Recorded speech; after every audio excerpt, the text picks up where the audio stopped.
ಶ್ರೀ ಗುರುಭ್ಯೋ ನಮಃ. ಹರಿ ಓಂ. ಶ್ರೀ ಗುರುಚರಿತ್ರೆ 11ನೇ ಅಧ್ಯಾಯ. ಶ್ರೀ ನರಸಿಂಹ ಭಾರತಿ ಅವತಾರ. ಹಿಂದೆ ಗುರುಗಳ ಭಕ್ತಳಾಗಿದ್ದ ಅಂಬಿಕೆಯು ಅವರ ಉಪದೇಶದಂತೆ ಶನಿದೋಷ ವ್ರತವನ್ನು ಆಚರಿಸುತ್ತಿದ್ದರಿಂದ ಮುಂದಿನ ಜನ್ಮದಲ್ಲಿ ಬೀದರ್ ನಗರ ಬಳಿ ಕಾರಂಜಿ ತೀರದ ಗ್ರಾಮವೊಂದರಲ್ಲಿ ಬ್ರಾಹ್ಮಣ ಪುತ್ರಿಯಾಗಿ ಜನಿಸಿದಳು. ಅಂಬಾಭವಾನಿ ಎಂಬ ಹೆಸರನ್ನು ಮಾತಾ ಪಿತೃರು ಆಕೆಗಿಟ್ಟರು. ಪ್ರಾಪ್ತ ವಯಸ್ಕಳಾದ ಆ ಕನ್ಯೆಯನ್ನು ಮಾಧವ ಎಂಬ ಬ್ರಾಹ್ಮಣನ ಜೊತೆ ಮದುವೆ ಮಾಡಿದರು. ಆತನು ಶಿವಭಕ್ತನು, ಜ್ಞಾನಿಯೂ ಆಗಿದ್ದನು. ಹೀಗೆ ದಂಪತಿಗಳಿಬ್ಬರು ಶಿವಪೂಜಾಸಕ್ತರಾಗಿದ್ದರು. ಅಂಬಾಭವಾನಿಯು ಸ್ವಲ್ಪ ಕಾಲ ನಂತರ ಗರ್ಭಿಣಿಯಾದಳು. ಆಗ ಆಕೆಗೆ ಬಹಳ ಉತ್ತಮವೂ ಶ್ರೇಷ್ಠವೂ ವಿಲಕ್ಷಣವೂ ಆದ ಬಯಕೆಗಳು ಪ್ರಾರಂಭವಾದವು. ಆಕೆಯು ಕೇವಲ ಭಗವನ್ ಸ್ಮರಣೆ ಹಾಗೂ ತಾಂತ್ರಿಕ ವಿಚಾರಗಳನ್ನೇ ಮಾಡುತ್ತಿದ್ದಳು. ನವಮಾಸಗಳು ತುಂಬಲು ಆಕೆಯು ಪುಷ್ಯ ಮಾಸದ ಶುದ್ಧ ಬೀದಿಗೆ ದಿನ ಪುತ್ರರತ್ನಕ್ಕೆ ಜನ್ಮ ನೀಡಿದಳು. ನವಜಾತ ಶಿಶುವು ಹುಟ್ಟಿದ ಕೂಡಲೇ ಓಂಕಾರವನ್ನು ಉಚ್ಚರಿಸಿತು. ಸುತ್ತಲೂ ಇದ್ದ ಜನರು ಬಾಂಧವರು ಆಶ್ಚರ್ಯಭರಿತರಾದರು. ಜ್ಯೋತಿಷಿಗಳು ಮಗುವಿನ ಜನನ ಕಾಲವನ್ನು ಪರೀಕ್ಷಿಸಿ ಈ ಮಗುವು ಜಗದ್ಗುರುವು ಮಹಾತಪಸ್ವಿಯೂ ಆಗುವುದರಲ್ಲಿ ಸಂದೇಹವಿಲ್ಲ ಎಂದರು.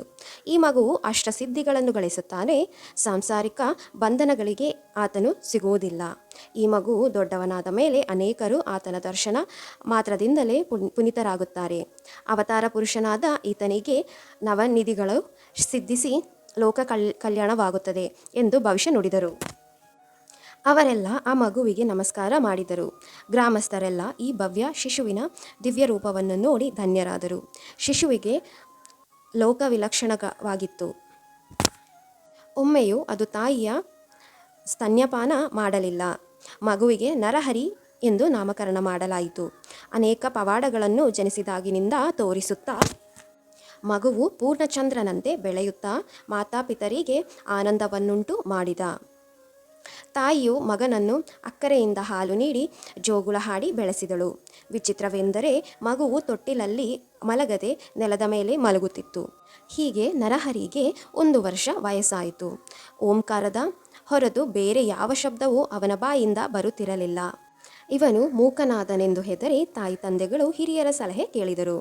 ಅವರು ಭಾನುವಾರ ಅಶ್ವತ್ಥದ ಎಲೆಯಲ್ಲಿ ಅನ್ನವನ್ನುಣಿಸಿದರೆ ಮಾತು ಬರುತ್ತದೆಂದರು. ಆದರೆ ನರಹರಿ ಮಾತಾಡಲಿಲ್ಲ. ಹೀಗೆ 7 ವರ್ಷಗಳೇ ಕಳೆದು ಹೋದವು.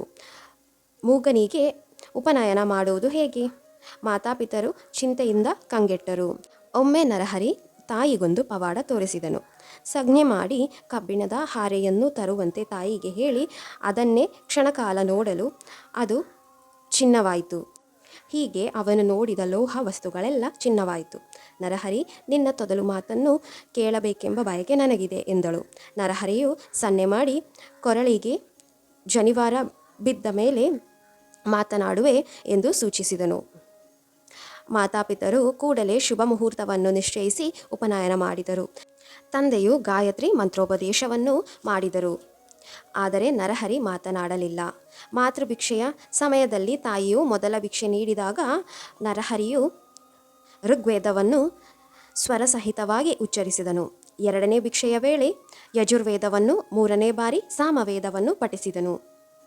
ತಾಯಿಯು ಪುರೋಹಿತರು ಹೇಳಿಕೊಟ್ಟಂತೆ ಭಿಕ್ಷೆ ಬೇಡಿ ವೇದಾಭ್ಯಾಸ ಮಾಡಿ ಧರ್ಮವನ್ನು ರಕ್ಷಿಸು ಎಂದಳು. ನರಹರಿಯು ತಾಯಿಗೆ, ಅಮ್ಮ, ನಿನ್ನ ಮಾತಿನಂತೆಯೇ ಆಗಲಿ, ನಾನು ಭಿಕ್ಷಾವೃತ್ತಿಯಿಂದಲೇ ಜೀವನ ನಡೆಸುತ್ತಾ ದೇಶ ಸಂಚಾರ ಮಾಡುವೆನು ಎಂದನು. ಜನರು ಮೂಕವಿಸ್ಮಿತರಾದರೂ ತಾಯಿಗೆ ಕಣ್ಣೀರು ಬಂದಿತು. ತಾಯಿಯು, ಮಗು, ನೀನು ನಮ್ಮನ್ನು ಇಳಿ ವಯಸ್ಸಿನಲ್ಲಿ ರಕ್ಷಿಸುವೆ ಎಂಬಾಸೆ ನಮಗಿದೆ. ನಿನ್ನ ಮಾತು ಕೇಳಿ ಆನಂದವಾಯಿತು. ಹೀಗೇಗೆ ಮಾಡುವೆ ಎನ್ನಲು ನರಹರಿಯು, ಅಮ್ಮ, ನೀನು ಪೂರ್ವಜನ್ಮದಲ್ಲಿಯೂ ಶಿವಭಕ್ತಳಾಗಿರುವೆ. ನಿನಗೆ ಮುಂದೆ 4 ಮಕ್ಕಳು ಜನಿಸಿ ರಕ್ಷಿಸುತ್ತಾರೆ ಎಂದು ಹೇಳಿ ಅಭಯ ನೀಡಿ ಆಕೆಯ ಶಿರದ ಮೇಲೆ ಹಸ್ತವನ್ನಿಟ್ಟು ಕೂಡಲೇ ಆಕೆಗೆ ಮಿಂಚು ಹರಿದಂತಾಗಿ ಪೂರ್ವಜನ್ಮದ ಸ್ಮರಣೆ ಉಂಟಾಯಿತು. ಈತನೇ ಶ್ರೀಪಾದ ಶ್ರೀವಲ್ಲಭನಾಗಿ ಹಿಂದೆ ತನ್ನನ್ನು ಅನುಗ್ರಹಿಸಿದ ಸದ್ಗುರು ಎಂದು ತಿಳಿದು ಆತನ ಪಾದ ಮುಟ್ಟಿ ನಮಸ್ಕರಿಸಿದಳು. ನರಹರಿ, ನಿನ್ನ ಆಸೆಯಂತಾಗಲಿ ಎಂದು ತಪಸ್ಸಿಗೆ ಹೋಗಲು ಅನುಮತಿ ನೀಡಿದಳು.